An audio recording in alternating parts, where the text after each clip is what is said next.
Mohon maaf, ini di kalangan ulama atas tentang masalah ruh itu khilaf Pak ya. Nggak salah, khilaf itu nggak salah. Ada yang mengatakan ruh itu makhluk, ada yang mengatakan ruh itu bukan makhluk. Jadi ulama dua ini khilaf ya, tetapi tidak salah. Beliau yang mengatakan bukan makhluk karena ayatnya wa nafakhtu, dan kutiupkan rohku. Mohon maaf, ini ranahnya itu di hakikat marifat Pak, di hakikat marifat. Tetapi maksud daripada ayat wa nafakhtu itu tidak memakai kalimat kutiupkan rohku, kuciptakan, khalaqtu.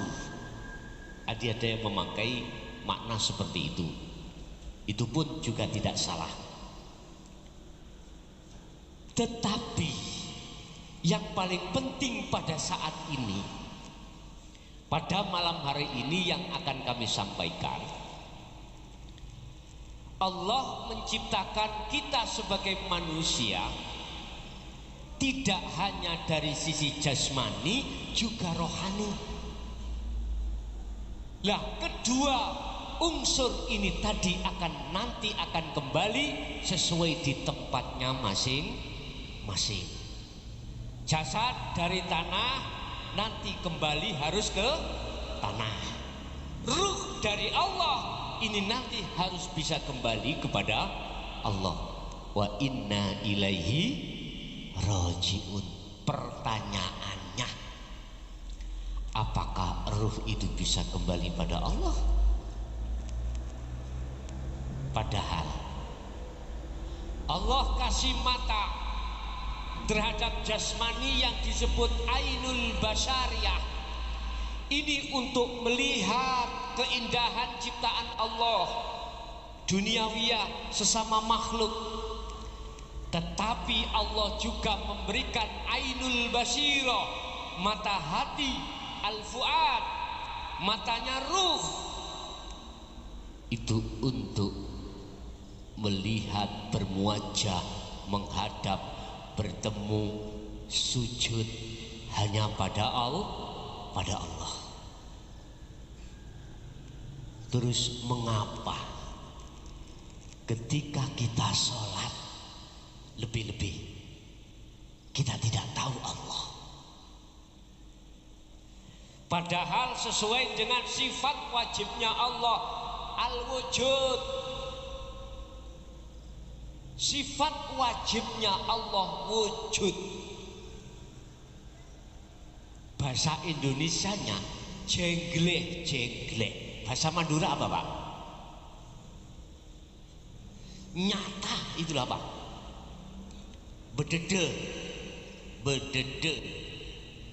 Ayo catat lih, gue tak apal kalau. Tapi mengapa kita tidak tahu? Ini yang menjadi persoalan besar mestinya di tengah-tengah umat Islam.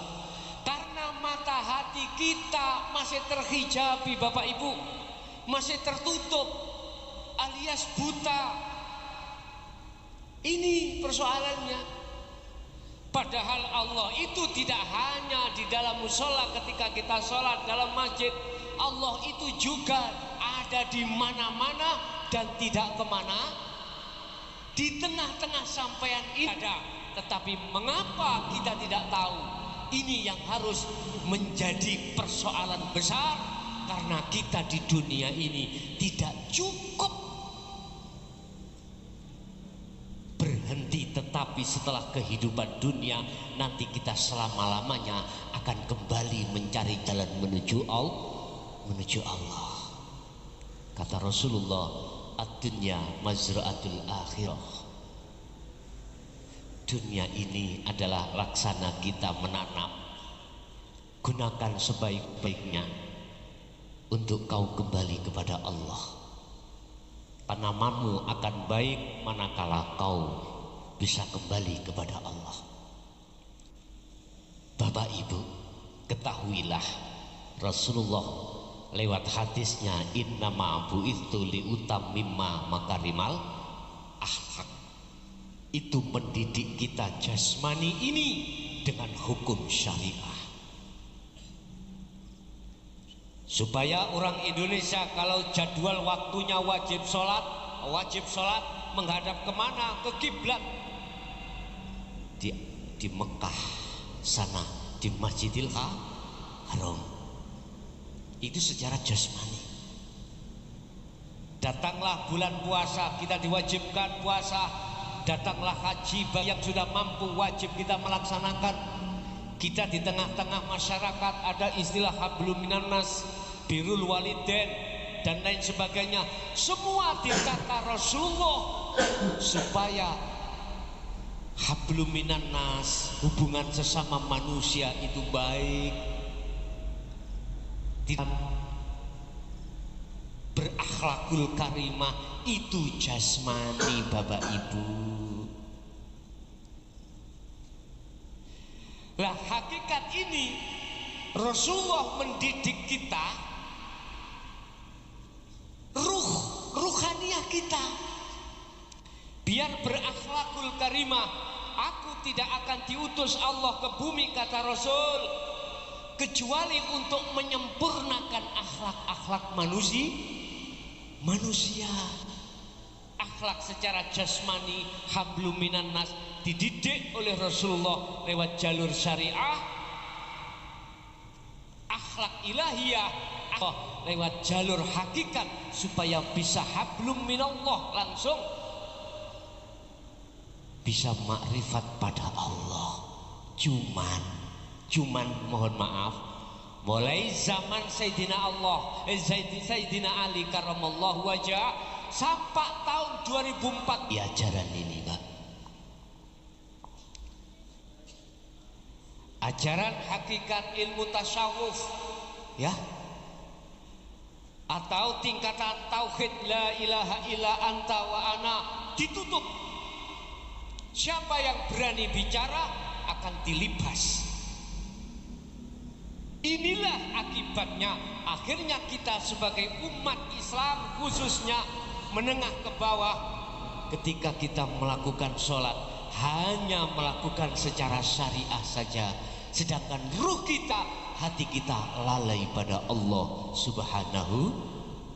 Padahal Allah katakan hafidhu ala salawa wassalatil wusta wa qumu lillahi qanitin ay khashi'in. Wajib salat iku khusyuk. Bahasa saya wajib.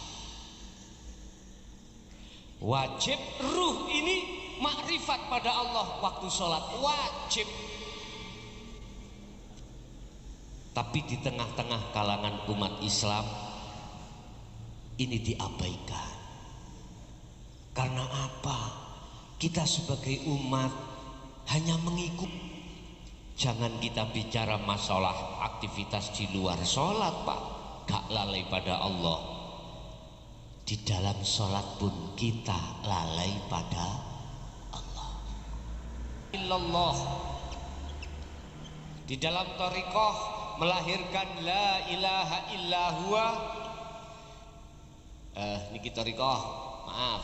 Di dalam hakikat melahirkan la ilaha illa anta. Di dalam makrifat melahirkan la ilaha illa ana. Inilah puncak tauhid Rasulullah sallallahu alaihi wasallam. Subhanallah. Kita mengenal selama ini terhadap Allah ternyata di isim, Pak, di nama. Sehingga kita menyebut dalam surah Maryam, mohon dibuka 36 kalau nggak salah, innallaha huwa rabbi wa rabbukum fa'budu hadza siratum mustaqim. Allah ikut Tuhanmu, Tuhanku dan Tuhanmu. Sesungguhnya Allah itu Tuhanku dan Tuhanmu. Oleh karenanya